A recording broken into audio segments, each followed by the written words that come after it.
지금 공급은 수년 뒤에 이루어지고 전세 대출은 내년부터 제한을 할 것이고 그럼 서울은 이제 월세화가 빨라지나라는 얘기가 있는데 어제 정부가 주택 신속 공급 방안을 내놨어요. 지금 정부가 뭐 매일 뭐 하나씩은 맨날 내놓는 것 같아. 근데 왜 이렇게 체감이 안 될까요? 그리고 여론은 왜 잠잠해지지가 않는 걸까요? 왜 그런 거야, 이민철 위원장? 아니 아픈 곳을 이제 긁어주지 않으니까 그런 거죠. 그러니까 민주당과 이재명 정부에 대한 인식이 있잖아요, 국민들께서. 네. 그리고 지난 1년 동안 보여줬던 실패한 부동산 정책들이 있어요. 네. 그러니까 그거를 상쇄하려면 기대를 뛰어넘는 내용들이 담겨 있어야 돼요. 그런데 기대를 뛰어넘기보다는 네. 오히려 기대를 접게 만드는 대책들이 포함되니까 뭐 여러 불타는 이 민심이 가라앉지 않는 것이죠. 네. 그러면 결국 지금 부지조차 제대로 확정되지가 않았어요. 네. 7만 가구 뭐 기존에 나왔던 대책들 그게 13만 가구 되는 것이고 뭐 10만 가구를 신규라고 하는데 그 중에서도 7만 가구 이상은 부지를 어디로 할지를 제대로 협의조차 되지 않았고 발표조차 하지 못한 상황이에요. 네. 그러니까 많은 분들이 아니 기존에 전 정부에서 만든 것조차 제대로 이행이 안 되고 있는데 지금 그러면 이 정부에서 발표한다고 지금 바로 되겠어? 어떻게 하겠다는 거지? 이렇게 의지가 있나? 뭐 이런 의문을 가질 수밖에 없는 상황이 된 거예요.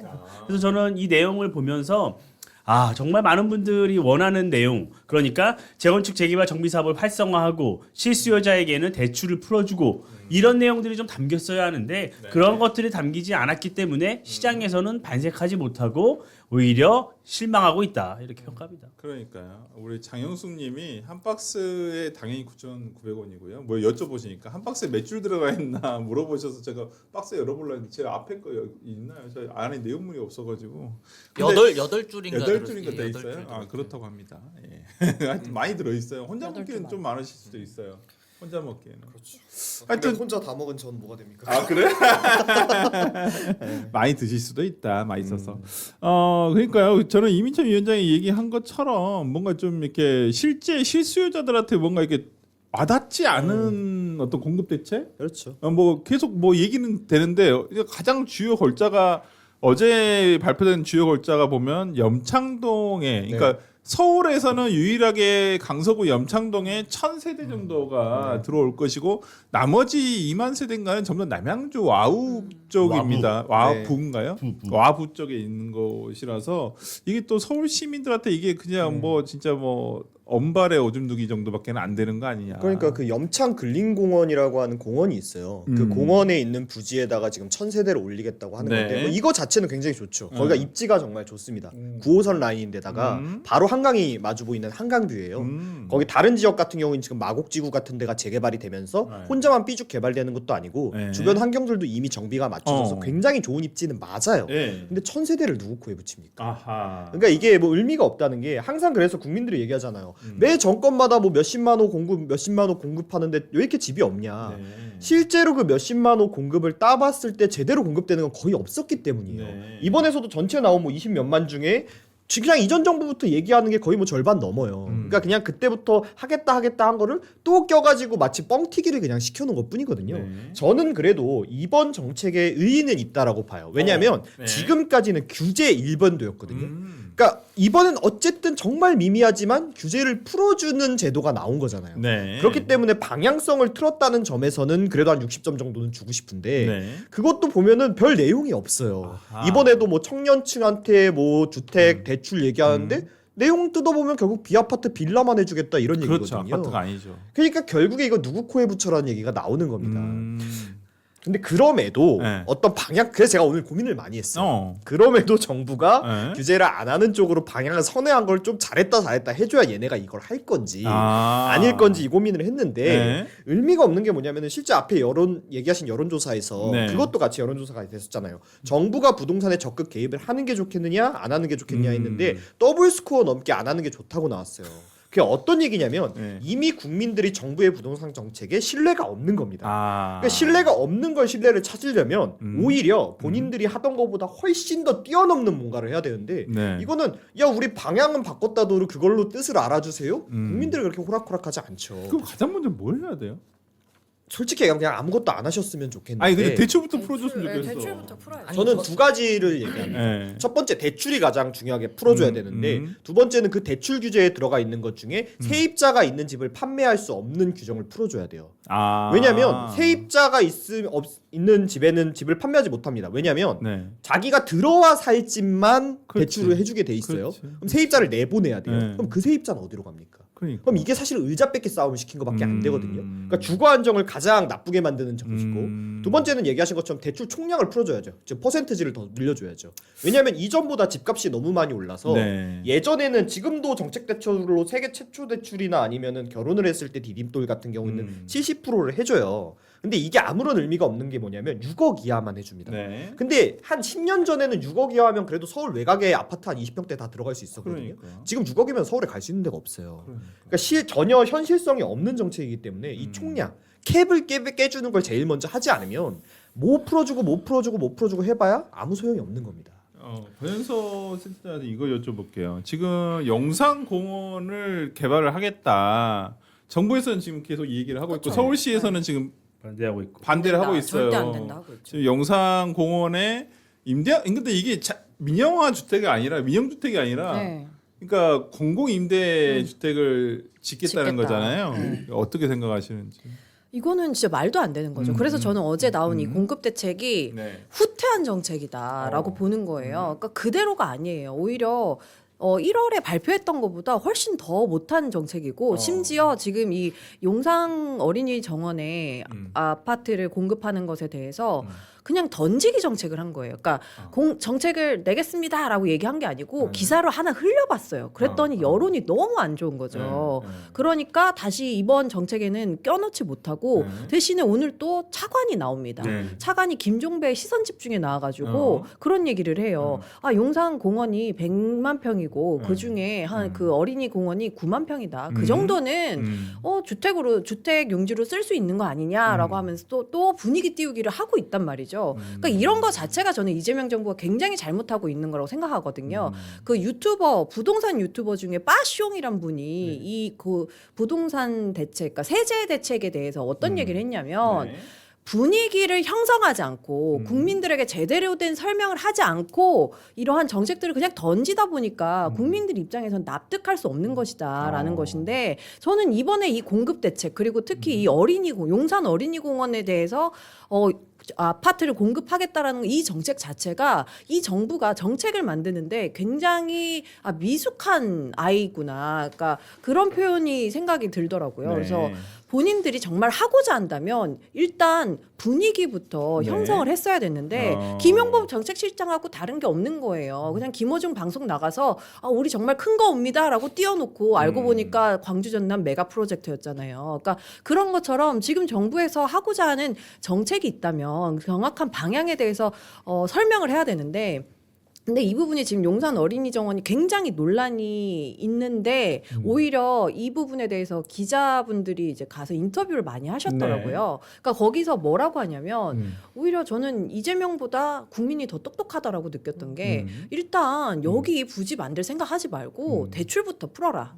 그리고 두 번째 재개발 재건축 되려는데 그냥 거기 빨리 해줘라. 그게 가장 정답이라고 하는 거예요. 근데 이제 다만 용산 사는 사람들을 위한 공원을 위해서 너희들이 너무 이런 이익으로 가고 있는 거 아니냐라고 얘기하실 수 있는데 네. 저희가 한번 서울숲을 보자고요. 만약에 서울숲을 거기를 아파트 부지로 공급을 했다라고 한다면 어떻게 됐겠습니까?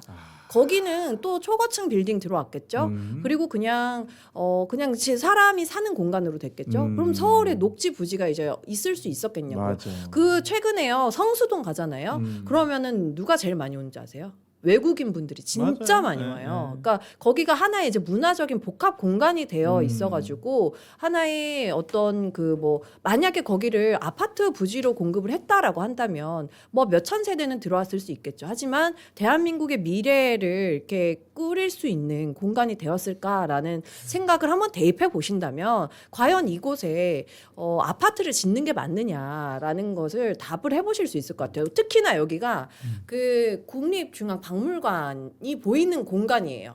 그래서 원래 북중박이라고 하죠. 북중박에 그 빈 공간이 있는데 거기서 딱 봤을 때 남산 타워가 보이거든요. 그래서 외국인들이 거기서 사진을 굉장히 많이 찍는데 만약에 이 어린이 공원에 네. 아파트가 들어온다면 그 공간이 이제 다 없어지는 거죠. 아파트 시야로 다 남게 되는 좋죠. 것이죠. 뭐 LH 딱 써져 있고. 네, 그렇게 SH 써져 있던 그게 과연 정말 미래를 위한 것이냐, 미래 세대를 위한 것이냐, 그러니까- 무엇이 미래 세대를 맞아요. 위한 것인지에 대한 그리고 고민을 좀 해야 원래 되는 서울숲 자리도 공공임대주택 부지였었어요. 근데 그걸 이명박 시장 때였죠. 그쵸. 그걸 이제 거기다 그걸 짓지 말고 그냥 그 숲으로서 어떤 이거 개발을 하자라고 해가지고 어찌 보면 성수동의 가치는 서울숲에서 시작한 거 아닌가요? 그렇죠. 거기서부터 시작을 해서 이제 뭐 성수란 지역 발전이 조금 뭐 여러 문화나 상권이 들어오면서 발전이 된 것 같은데 굳이 용산에다가 이미 지어야 되나? 정해진 것 같아요.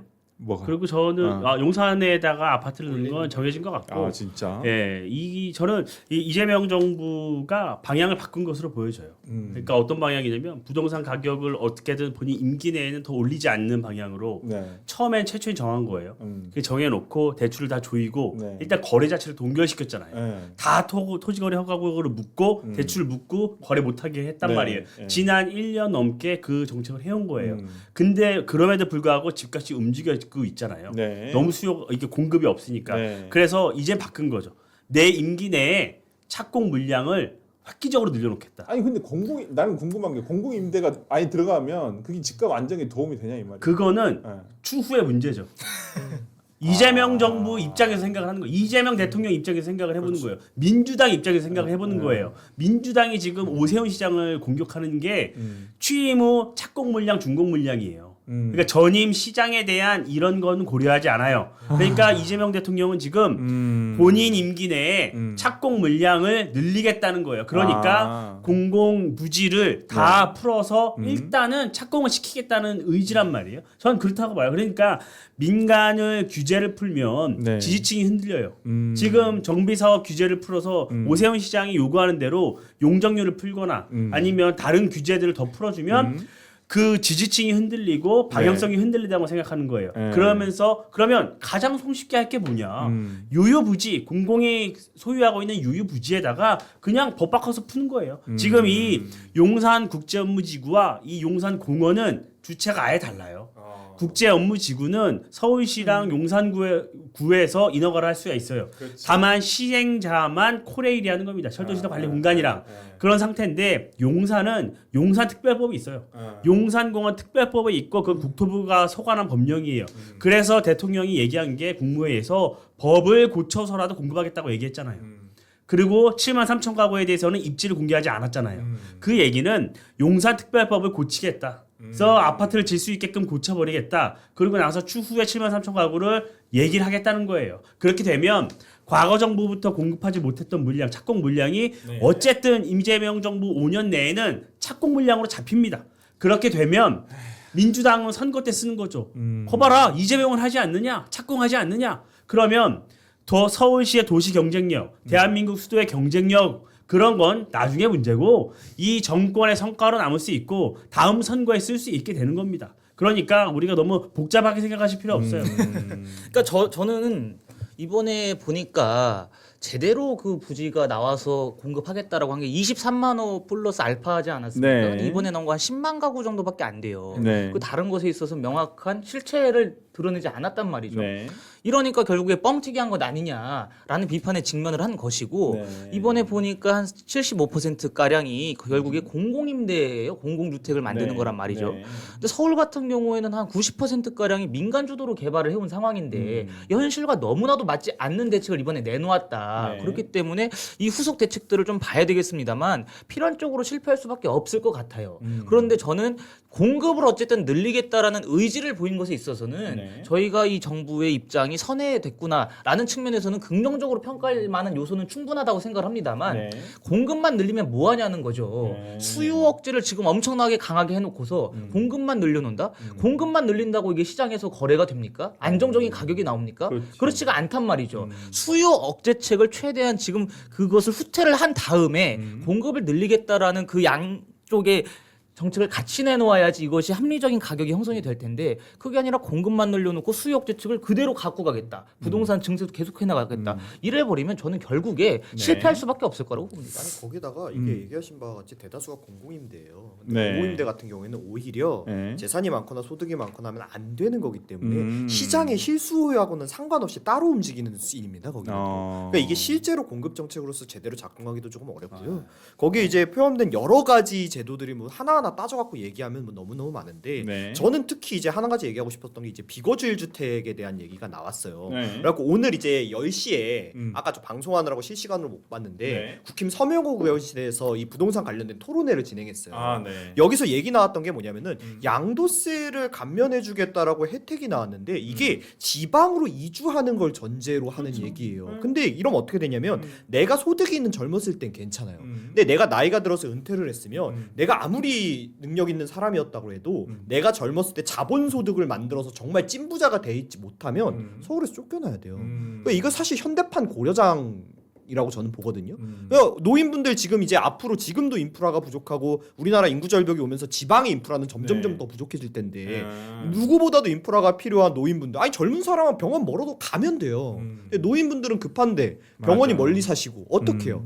그런데 그 지금 지방으로 쫓아내겠다는 정책을 마치 무슨 양도세 풀어주는 양 얘기를 하고 있거든요. 그래서 이런 토론회 같은 게 지금 국힘에서 하고 있는 게 전 참 좋다라고 생각을 하고 네. 하나하나 좀 따져봐야 된다고 생각합니다. 그러니까 그게 저희가 저번에 말했던 스탈린의 고려인 강제 이주 정책이라는 겁니다. 정직불 안 보셨구나. 알겠습니다. 어제 근데 민주당 의총에서 정부의 부동산 세제 개편에 대해서 비판이 뭐 자기들이 봐도 좀 이상하다. 아니면 이대로 가면 진짜 폭망한다. 총선이든 대선이든 이런 발언까지 나왔다고 해요. 지금 특히나 전현희 의원 같이 이제 성동구인가요? 거기가 거기 뭐 난리다. 지금 뭐 지금 난리죠. 거기가 이제 보통 옥수동 이제 재개발된 아파트들이 거기가 좀 있으니까 전현희 의원 지역구는 좀 성수동 쪽이에요. 성수동 쪽이에요. 네. 아, 그러니까 앞으로 성수 전략정비구역. 아. 그러니까 문재인 박원순 조합이 제대로 추진하지 못해서 네. 슬럼화된 성수 전략정비구역을 담당하고 있죠. 그러니까 거긴 더 예민할 수밖에 없어요. 아, 난리라고 지금 얘기를 하고 있어요. 그런데 서영교 의원은 중랑인데 종부세 과세 기준에 해당하는 아파트가 한 채도 없지만 14억입니다. 주민들이 매우 불안한다. 근데 여기 많이 오르지 않았나요? 거의 많이 올랐어요. 예. 아니, 근데 제가 이제 저는 이제 서영구 의원 지역구는 아닌데 네. 그 위에 박홍근 의원 지역구요. 네. 그 밑에가 이제 같은 생활권이니까 지나다니잖아요. 네. 거기는 정말 전체적인 대대적인 재개발이 필요해요. 네. 그 우리 시내버스 파란색 버스가 다니는 데인데 네. 2차선인 데가 아직도 있어요. 근데 그게 어디 잠깐 있는 구간이 아니라 네. 거기 지하철 한 몇 정거장 정도 구간이 파란 버스가 다니는 데인데 2차선이에요. 네. 그래서 거기에서 흔히 얘기하는 길 막힐 때 한 번 들어가면요 못 빠져나옵니다. 네. 그런데 지금까지 솔직히 재개발 서영구 의원이 전 막아왔다라고 생각하거든요. 어. 그러니까 이런 거에 대해 본인 지역구나 좀. 아니 근데 제발. 서영교 의원이 이런 말씀도 하셨네요. 재개발 지역 주민들이 이주비 대출이 안 나와서 이사를 못 하고 있다. 아니 오세훈 시장이 한 말이잖아요. 맞아요. 이번에 아니, 풀렸어요. 그래서 그럼 이거 좀 이번에 해달라고. 풀렸습니다. 진짜 서울시장에 가서 국무회의 좀 얘기를 할 때 좀 들어줬었으면 어땠을까. 좀 그런 모습이라도 보여주는 게 오히려 시장에 던져주는 신호는 좀 다르지 않을까 싶은데. 최근에 보면 네. 그러니까 박원순 시장의 정책이 왜 잘못됐었냐면 몇 번 말씀드렸는데 일단 강북 지역의 정비 사업을 다 해제시켰단 말이에요. 사업성 때문에 네. 강남은 다 존치가 됐고 네. 그래서 지금 강남이 입주 물량이 많은 거고 강북 지역은 그래서 입주 물량이 없는 거예요. 네. 그런데 이제 오세훈 시장 들어서고 여러 신속통합 기획을 하고 모아타운을 하면서 강북에도 굉장히 조합이 빠르게 설립되고 있어요.